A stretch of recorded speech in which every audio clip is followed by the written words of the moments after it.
title, Heparin versus Warfarin, when, why, and how we use them. Hey everyone! Today we're talking about two of the most common blood thinners you'll see in hospitals and at home, heparin and warfarin. I know it's easy to mix them up, but don't worry. I'm going to break this down in the most simple and easy to remember way.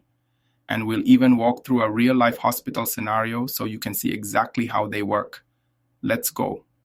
Real-life scenario. 2 patients, 2 blood thinners. Scenario 1. The ER patient and heparin. Okay, imagine you're working in the emergency room. A patient, let's call him Mr. Johnson, is rushed in because he has a swollen, painful leg. The doctor does an ultrasound and finds out he has a deep vein thrombosis, DVT, a blood clot in his leg. The doctor quickly says, "We need to start IV heparin immediately." Why heparin? Works fast. Think of heparin as a fire extinguisher. We need to stop the clot from growing and prevent it from traveling to the lungs, pulmonary embolism, which could be fatal. Given IV, intravenous, or subcutaneously under the skin, this makes it work instantly. Heparin, a fast-acting emergency blood thinner. Nursing actions. Start the IV heparin drip and check APTT, activated partial thromboplastin time, to see if the blood is thinning correctly. Monitor for signs of bleeding.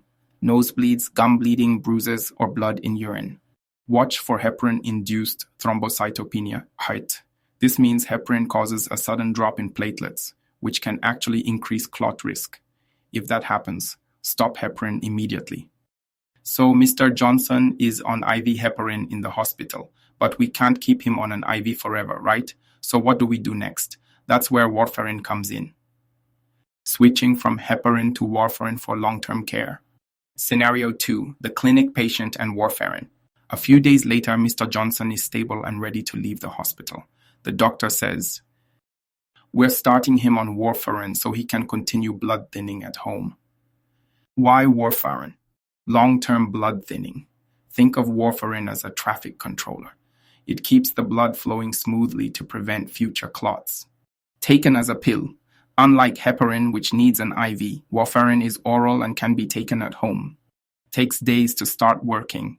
This is why we overlap heparin and warfarin for a few days until warfarin kicks in. Warfarin, slow-acting long-term blood thinner. Nursing actions. Monitor INR, International Normalized Ratio. This tells us if warfarin is too strong or too weak. The goal INR for most patients is 2.0, 3.0, higher INR, Ycon, thinner blood, lower INR, Ycon, thicker blood. Educate about food interactions. Warfarin interacts with vitamin K-rich foods like spinach, avocados, green tea, soy products. So, if Mr. Johnson suddenly eats a lot of spinach, what happens?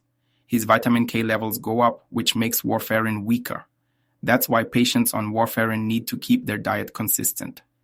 Warfarin plus too much vitamin K, less effective blood thinner. Side effects. What can go wrong? Now both of these meds prevent clots. But what's the biggest risk? Bleeding. Signs of excessive bleeding. Unexplained bruising. Nosebleeds or bleeding gums. Blood in urine or stool, red or black color. Severe headache, could be a brain bleed. Special alert. Heparin-induced thrombocytopenia, SHIT. If a patient's platelets suddenly drop while on heparin, it can actually cause more clotting. So if we see this, stop heparin immediately. Overdose?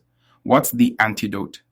Heparin overdose, protamine sulfate, warfarin overdose, vitamin K.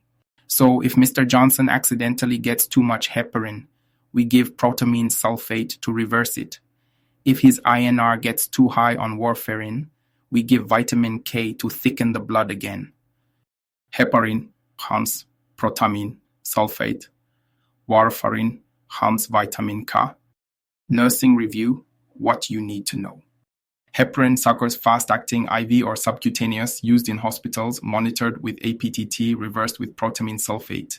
Warfarin is slow-acting oral pill used long-term at home, monitored with INR, reversed with vitamin K. If this helped you, don't forget to like and subscribe for more nursing and med breakdowns. See you next time.